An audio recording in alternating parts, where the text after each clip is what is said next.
So you hear a lot of talk about the Constitution, constitutional rights, this Constitution, that online. I thought that it would be a good idea to go over the entire Constitution. So what I did is I picked up a copy of the Constitution of the United States of America. You can pick up a copy of the Constitution too. Check out your local bookstore or check out Barnes & Noble. I know Barnes & Noble is selling out of them quite fast.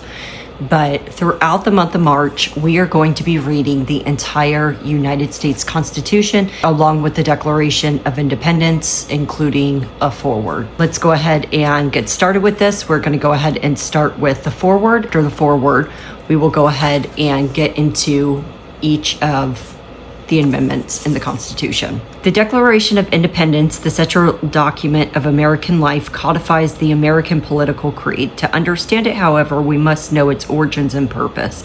The Declaration was the last American word in the argument between Great Britain and its American colonists. In 1763, the British Empire, the most successful and freest the world has seen, had no more loyal subjects than the colonists of the 13 mainland colonies of British North America. Within 2 years, however, the first stirrings of disagreement between Britain and the colonists began to disturb the peace within the empire. 2 years after the end of the French and Indian War, also known as the 7 Years' War, Britain confronted massive war debts. Convinced that colonists had a free ride on the backs of British taxpayers, British politicians decided to redress the balance by taxing them, but the colonists protested that these taxes were unconstitutional. The controversy put the nature of the British Constitution into dispute. Unlike the United States Constitution, the British Constitution is not one authoritative document framed and adopted at a specific time. Rather, it is the mass of laws, judicial decisions, documents having constitutional status, such as the Magna Carta, and customs making up or constituting the British government. Because the British Constitution is an array of understandings of its principles could spring up. Two of these marked out the opposing positions between the colonists and Britain. The colonists saw the British Constitution as a restraint on arbitrary power. Each of its three major institutions, the Crown, the House of Lords, and the House of Commons, had the power to check the other two. Arbitrary, unchecked power went beyond actual tyranny to include potential tyranny. When Parliament made the laws for the colonies as the empire's supreme authority, it was acting arbitrarily. In particular, taxation without representation is tyranny. Parliament could not tax the colonists because they could not vote for members of the House of Commons. Because they couldn't vote for members of the House of Commons. Only the colonial legislators could tax the colonists. By contrast, the British happily gave Parliament its role as the supreme institution in their constitutional system.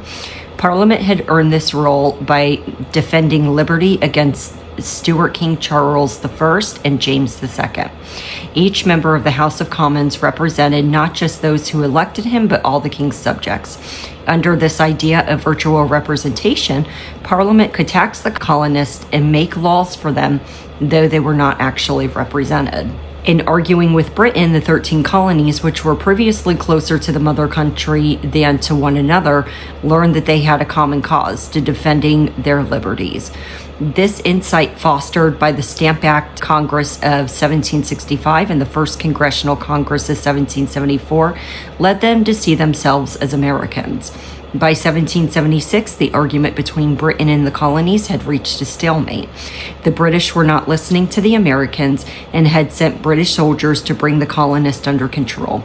The reality of war, which began at Lexington and Concord in 1775, opened Americans' minds to the idea of independence from Britain. That January, Thomas Paine's pamphlet, Common Sense, offered a powerful case for independence.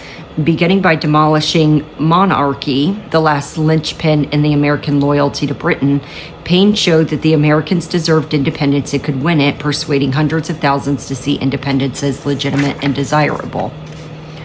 For months later, in May 1776, the Second Continental Congress directed the colonies to frame new constitutions to replace their colonial charters. Americans' commitment to liberty, the core principle of Anglo-American constitutionalism, was pushing them out of the empire. That June, Richard Henry Lee of Virginia introduced 3 resolutions to the Second Continental Congress. The first declaring that the colonies are, quote, and of right ought to be free and independent states, end quote.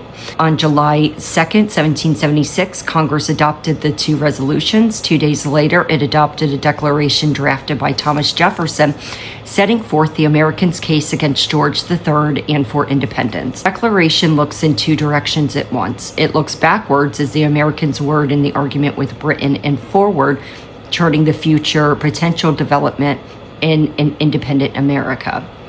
It indicted George III because the king had spurned his last chance to avoid a breach with the colonies. Its framed preamble was keyed against the king. Its citing of inalienable rights, life, liberty, and the pursuit of happiness formed this basis on which Americans could evoke the right of the revolution against the tyrant George III. And yet the Declaration's preamble also states the principles on which Americans would build their constitutions and political systems and govern themselves. Americans have continued to evoke the Declaration to advance the cause of democracy and equal rights and individual liberty at home and around the world.